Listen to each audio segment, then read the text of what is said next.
वहां गाड़ी रोको।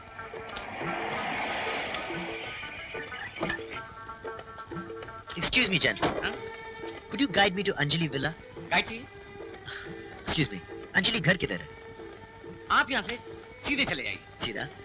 वहाँ पे एक पान की दुकान है। हाँ। अरे क्या पान बनाता है यार! अरे भाई साहब, मुझे पान की बात नहीं करनी, घर का रास्ता बता दीजिए। ठीक है, आप वहाँ से दाएं मुड़ जाइए। हाँ। सामने एक राशन की दुकान है। राशन का? अरे क्या बेकार राशन देता है। अरे भाई साहब, मुझे राशन की बात नहीं करनी, घर का रास्ता बता दीजिए। ठीक है, आप वहाँ से दाएं मुड़ जाइए। हाँ। वहाँ एक शिव जी का मंदिर है। अरे क्या महिमा है शिव जी की, एक बार दर्शन कर ले तो आपकी जिंदगी सफल हो जाएगी। क्या मैं गया?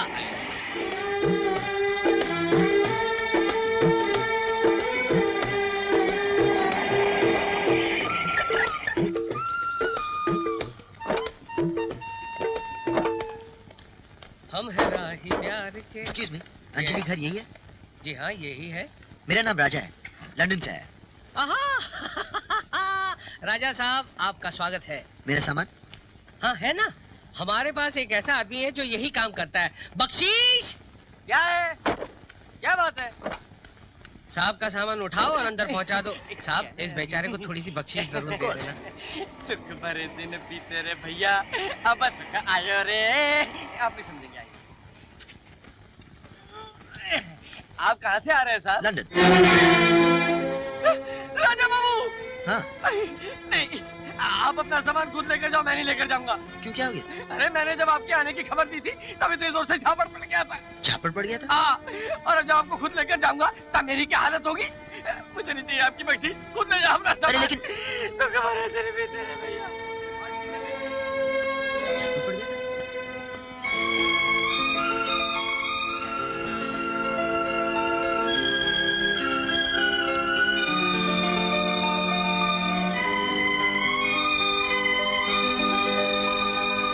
ओए ओए ओए, कौन हो तुम जो सामान समेत अंदर घुसे चले जा रहे हो?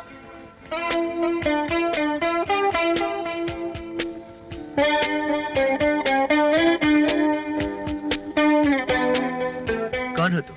मैं जो हूँ सो हूँ, पहले ये बता तुम कौन हो? मैं राजा, लंदन से है। राजा, लंदन से? ये मैंने क्या कर दिया? आपको पहले बताना चाहिए था ना। तो आप ही है वो राजा बाबू। आइए ना, आइए ना। कल ही तो तार मिला था आपका, तब से इंतजार कर रही है बड़ी माँ। वो क्या है कि टाइम कम था ना, वरना आपके आने की खुशी में शहनाइयाँ बजवाई जाती, पटाखे छोड़े जाते और आपकी राह में फूल बिछाए जाते। किससे बातें कर रही है छाया? कौन है ये? मैं आ गया हूँ दादी माँ। बड़ी माँ, आपका पोता आया है लंदन से। इसे अंदर किसने आने दिया? इस लड़की ने, और इसने मुझसे ये भी कहा कि आप मेरे आने का बेसब्री से इंतजार कर रही हैं। झूठ बोल रही है ये लड़की। नहीं बड़ी माँ, मैं झूठ नहीं बोल रही हूँ, झूठ तो ये बोल रहा है। मैंने इससे बार बार कहा अंदर मत आ, अंदर मत आ, लेकिन इसने कुछ भी नहीं सुना, जबरदस्ती घर के अंदर चला आया। तुम्हारी हिम्मत कैसे हुई इस घर के अंदर आने की? ये हिम्मत मैंने आपका प्यार पाने के लिए जुटाई है, इसीलिए इतने दूर से चलकर अपने घर तक आया हूँ दादी माँ। मत कहो मुझे दादी माँ, मेरा और तुम्हारा कोई रिश्ता नहीं है। मैं जानता हूँ दादी माँ कि कुछ बरसों से हमारे बीच के रिश्ते नाते टूट चुके थे। मैं उन्हें वापस जोड़ने आया हूँ। मम्मी डैडी के गुजर जाने के बाद मैं बहुत अकेला हो गया हूँ दादी माँ, और आप तो ना जाने कब से अकेली हैं।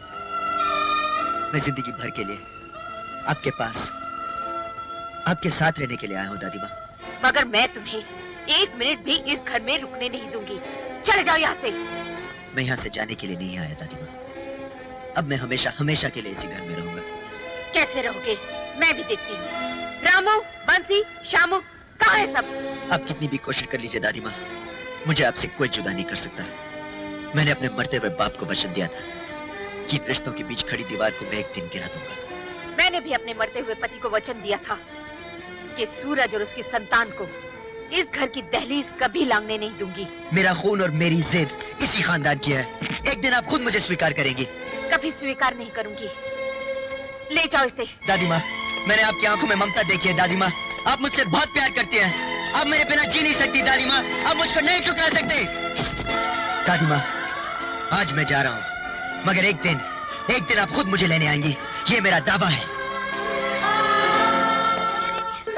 छाया, ये क्या कर रहे यहाँ खड़ी क्या कर रही हो? कुछ किससे बातें कर रही हो? बड़ी बात देखो ना, आपका पोता जो यहीं पर तंबू गाड़ कर बैठ गया है।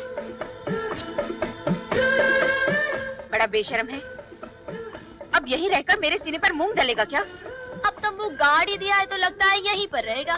खुश हो गए आप मुझे घर से निकाल कर? देखिए हमने भी क्या बंदोबस्त किया है। अब हम यहाँ से कहीं नहीं जाएंगे। जीना यहाँ मरना यहाँ, इसके सिवा जाना कहाँ। देखते हैं दादी माँ आप कब तक अपनी जिद पर अटकी रहेंगी। इसकी ये मजाल, अभी पुलिस को खबर करती है। अब जाने दीजिए ना बड़ी माँ, करने दीजिए जो मनमानी करता है। बस आपका वचन नहीं टूटना चाहिए। उसको इस घर के दहलीज से बाहर ही रहना चाहिए। ठीक है चल। बख्शी, कमाल कर दी इस छोरे ने, हमारे बागीचे में तंबू गाड़ दिया। अब इस तंबू के आने की खबर जब बड़ी माँ को दी थी ना, तो झपाट से थप्पड़ पड़ गया था यार। अगर मैं इसके तंबू गाड़ने की खबर बड़ी माँ को दूंगा ना, तब बख्शीश जरूर मिलेगी। हाँ, और कल उठ के जब ये छोरा हमारे घर में आएगा तो तुझे उखाड़ के इस तंबू में गाड़ देगा। तू क्या सोचता है कि बड़ी माँ इसको अपने घर के अंदर आने देगी? अरे हमारे खानदान का इकलौता चिराग है ये, इसीलिए कहता हूँ इसकी सेवा कर, जिंदगी भर बख्शीश मिलेगी। तेरा मतलब है कि सोने का अंडा देने वाली वो मुर्गी है हाँ। जिसे मैं अभी हलाल नहीं करूँ? मुर्गी पे बैठ जा। अरे कहाँ गया ये?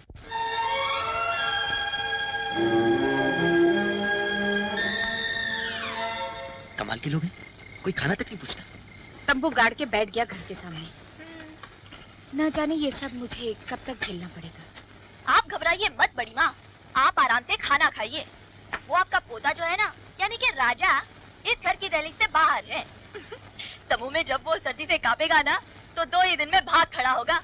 और वो 2 दिन भी तब, अगर वो भूख से बच पाया तो।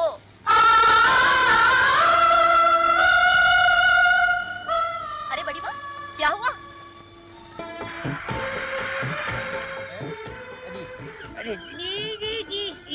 क्या हुआ?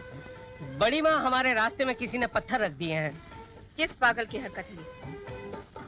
मुझे तो ये हरकत उस पागल की लग रही है जो वहाँ कुर्सी पे बैठे बैठे शराफत का नाटक कर रहा है। हाथ में अखबार है लेकिन दिल में चोर है, चोर। पूछो उससे। सॉरी।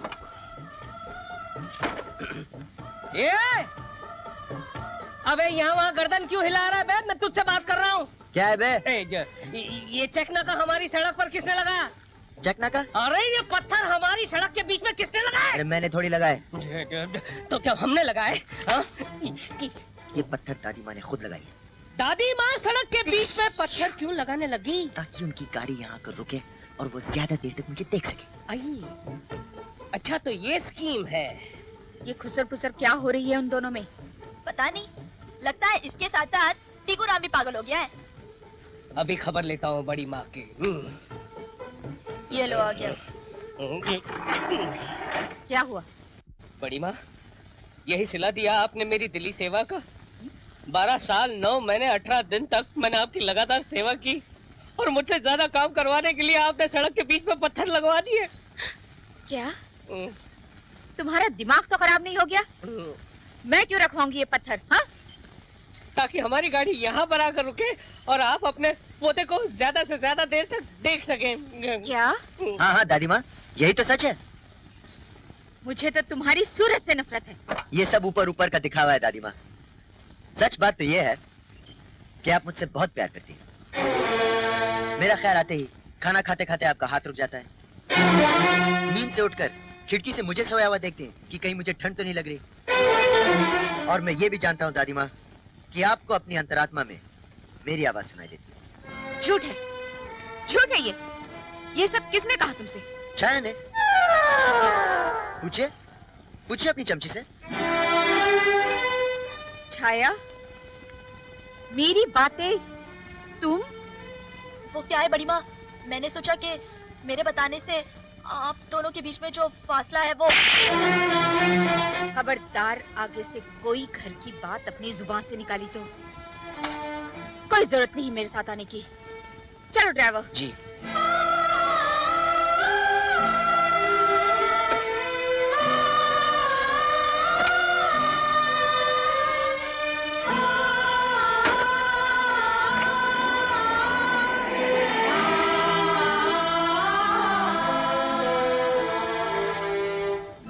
really very sorry, छाया।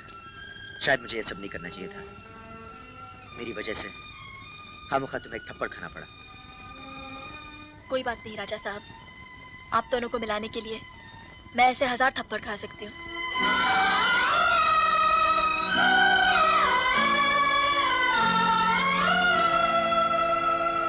घर में घुसने तो नहीं दिया उसे, बाहर निकाल दिया।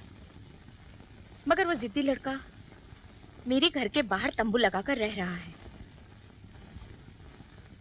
रोज कोई ना कोई तमाशा करता रहता है।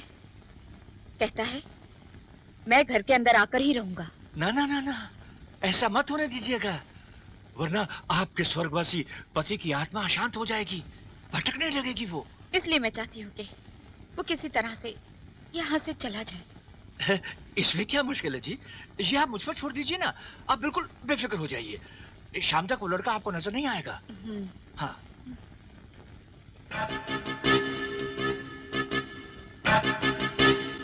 ये लड़का तो इस खानदान की सारी जायदाद का वारिस है। कहीं ऐसा न हो कि संपत राय की संपत्ति उसके हाथ से चली जाए। इसे तो हमेशा हमेशा के लिए अपने रास्ते से हटाना होगा।